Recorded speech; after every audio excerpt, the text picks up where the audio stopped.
राजस्थान के अलवर जिले में अरावली की वादियों के बीच बना किला भानगढ़ किले के नाम से जाना जाता है।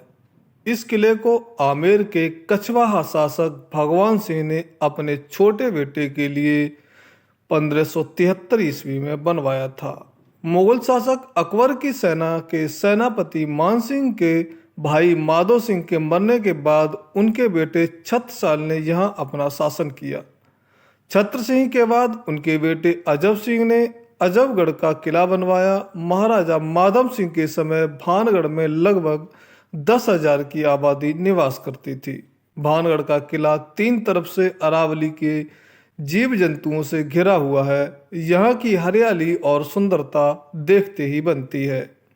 भानगढ़ का किला हवेलियों और महलों के पत्थरों के निर्माण के लिए बहुत ही प्रसिद्ध। राजा माधव सिंह ने इस किले में दो मंदिर भी बनवाए थे, जिनमें एक हनुमान जी का है और दूसरा भगवान शिव का। इस दुर्बलता की दुश्मन सेना के आक्रमण से बचाने के लिए तीन मजबूत सुरक्षा प्राचीरों से चूक गए थे। इस किले में आने के लिए 5 प्रवेश द्वार भी बनाए गए हैं। इस किले को पत्थरों का इस्तेमाल करके बनाया गया था और वह बहुत ही मजबूत है। आज भी भानगढ़ का किला देखने के लिए लोग इसे एक बार जो देखने आते हैं वो समझ जाता है कि कितनी शानदार इसकी हवेलियां दिखती हैं। उतना ही भयानक भानगढ़ के किले का वीरानेपन के पीछे घटना बहुत ही प्रचलित कहानी है।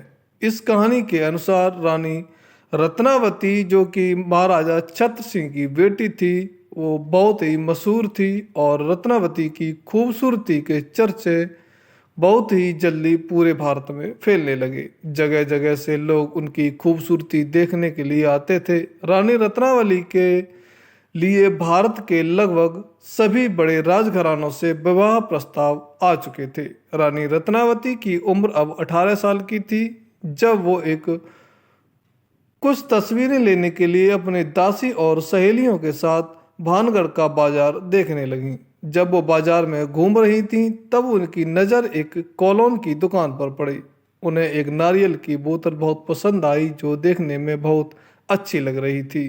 तभी वहां एक साधु, जिसका नाम सिंधिया था, थोड़ी दूर पर रत्नावती की गतिविधियों को बड़े ध्यान से देख रहा था। राजकुमारी पर पूरे तरीके से मोहित हो चुका था, लेकिन उस साधु को इस बात का भी ध्यान था कि उसका रत्नावती के साथ कोई भविष्य नहीं है। सिंधिया काला जादू में बहुत निपुण था और भानगढ़ के चारों ओर के दायरे में ही रहता था। वह हर संभव रानी रत्नावती को पाने की कोशिश करता था।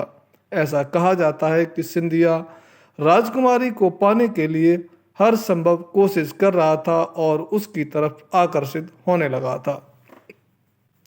वह रानी रत्नावती से प्यार करने लगा था, इसलिए उसने राजकुमारी पर नजर रखना शुरू कर दिया था। एक दिन जब वह बाजार में देखा कि रानी रत्नावती अपनी सहेलियों के साथ बाजार में घूम रही है, तो रानी रत्नावती जैसे ही दुकान की ओर मुड़ी, उसी सिंधिया ने रानी रत्नावती की पसंद की शीशी पर काला जादू कर दिया। वो जादू रानी रत्नावती के वशीकरण के लिए था और वो जादू ऐसा था कि जो उस इत्र को लगा लेगा वह तांत्रिक के प्रेम में सम्मोहित तांत्रिक की तरफ खिंचा चला जाएगा और वो तांत्रिक के प्यार में पूरी तरीके से पागल हो जाएगा। रानी रत्नावती ने वो शीशी उस दुकानदार से खरीद ली, लेकिन जब वो बाजार में और सामान लेने के लिए दौड़ रही थीं, तब उनके हाथ से वो शीशी रास्ते में बड़े पत्थर पर गिरकर टूट गई।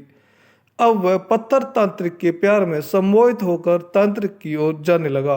तांत्रिक जब अपनी कुटिया में बैठा था, तभी उसे कानों में किसी के आने की आवाज सुनाई दी। तांत्रिक को लगा कि रानी की रत्नावती ही आई होगी और उसने कुटिया के दरवाजे की तरफ बिना देखे ही अपनी छाती पर बैठने के लिए बोल दिया और वो बड़ा पत्थर, जो तांत्रिक के प्यार में पूरी तरीके से सम्मोहित था, सीधा ही तांत्रिक की छाती पर जाकर बैठ गया और उस तांत्रिक को दबा दिया। लेकिन तांत्रिक ने मरने से पहले भानगढ़ की बर्बादी का श्राप दे दिया और ऐसा माना जाता है कि कुछ ही दिनों बाद एक युद्ध हुआ जिसमें भानगढ़ राज्य पूरी तरीके से बर्बाद हो गया और कई लोग मारे गए। रानी रत्नावती भी उस तांत्रिक के श्राप से बच नहीं पाई और रानी रत्नावती की भी मृत्यु हो गई। एक दृढ़ता में इतनी बड़ी कत्लेआम के बाद मौत की चीखें गूंज उठीं। आज भी किले के अंदर उन चीखों की आवाजें सुनाई देती हैं। वर्तमान में भानगढ़ किले की निगरानी भारत सरकार द्वारा की जाती है और उसके लिए भानगढ़ किले के आसपास भारतीय पुरातत्व सर्वेक्षण विभाग की टीम हमेशा रहती है। सरकार ने वहां पर एक बोर्ड लगाकर चेतावनी जारी की है कि सूरज के ढलने के बाद भानगढ़ के किले में न रुकें। सूर्यास्त के बाद जो भी भानगढ़ के किले के अंदर जाता है वह कभी वापस नहीं आता। वहां पर कई बार लोगों को प्रेत आत्मा ने परेशान किया है और कुछ लोगों को अपनी जान से भी हाथ धोना पड़ा है। साथियों, ऐसी ही कहानियां सुनने के लिए हमारे चैनल को सब्सक्राइब करें और वीडियो को लाइक करना ना भूलें। बहुत बहुत धन्यवाद।